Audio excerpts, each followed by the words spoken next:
If you are looking for getting more Ultimate Team coins, instead of buying them with real money, go to the auction market and trade.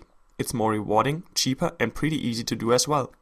Hey guys, Slamfy92 here again today with episode number 4 of Trading in Leagues. In the last episode I left off with around about 58,000 coins, and in this episode I'm going to trade with players only from the Allsvenskan or the Swedish league. Hope I pronounced it at least a little bit correctly. As you can see in the top right hand corner already, I spent only around about 15 to 16,000 coins on players, and that's simply due to the fact that I thought I would make decent enough profit on these players. I already got so far 24 of them in total, I think. So let's get quickly into some of the players here.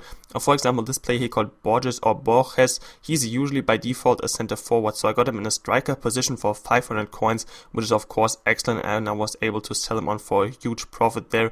And then just once again some players who were overall high rated or had good pace or were in a decent formation. This guy here, for example, Malango, I think that's how it's pronounced, from South Africa, 88 pace, and by default he's a center midfielder, so someone converted him to CDM but put him up for 400 coins, so that was some easy profit there. Once again, here a nice overall rated goalkeeper from, I think, Croatia, the flag is, in the 4-1-2-1-2 formation. And then this guy here is actually out of packs, if I'm not mistaken, and he's got 92 in pace, which is ridiculous.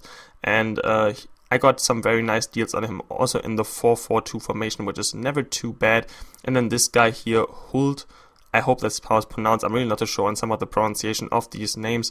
Anyways, 91 in pace on him, really good. Other stats are pretty crappy on him there, but nonetheless, people will buy him just simply for the pace. Once again, here 4-1-2-1-2 formation for 650 coins. You can't really go wrong with that. So quickly, I wanted to explain why I didn't upload during the last couple of days.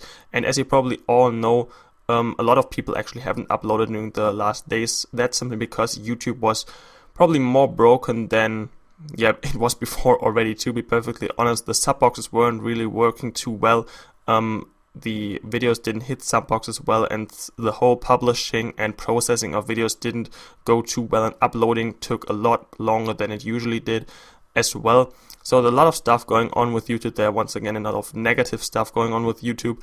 Anyways, I'm still of course going to upload videos regardless of that. Just hadn't too much time during the last couple of days either, so that's kind of why I didn't upload during the last couple of days. Anyways, here's the video out today. I think it's the Saturday, and I hope I can keep as close to daily uploads as I possibly can, of course.